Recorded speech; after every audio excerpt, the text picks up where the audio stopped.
কোন ভাবি? আর জিনা ভাবি।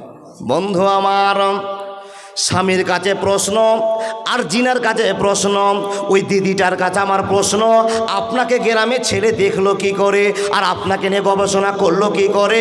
নিশ্চয় আপনার সৌন্দর্য দেখেছে, তারপর আপনার গবেষণা হয়েছে। এ আল্লাহর বান্দা ভালো করে শুনে যান, আপনার স্ত্রী বাড়ির বাইরে যায় আর আপনার স্ত্রীকে হাজারটা ছেলে দেখে, গ্রামের সব ছেলেরা দেখে, আর সব ছেলেরা দেখার পর নিশ্চয় বিচার করেছে, 10 জনের ভিতরে ভাগ হয়েছে, আপনার স্ত্রী সুন্দরী বেশি প্রমাণ হয়েছে। 10টা ছেলে ভোট দিয়ে বলছে ঠিকই বলেছো, সব চাইতে ওই ভাবি বেশি সুন্দর। তুই যেইভাবে সুন্দর বেশি, তাকে না দেখার পর কেমন করে সুন্দরী বলেছে? এই আল্লাহর বান্দা বান্দিরা মনোযোগ দিয়ে শুনে যান, সুন্দরী বউ যদি আপনার থেকে থাকে আর আপনি যদি প্রমাণ সাপেক্ষে আল্লাহর নবীকে না মানতে পারেন, আল্লাহর আইন না মেনে থাকতে পারেন, তো আল্লাহর বান্দা শুনে নিন, হতে পারে এই সুন্দরী বউর জন্য আপনার জীবনটাও যেতে পারে।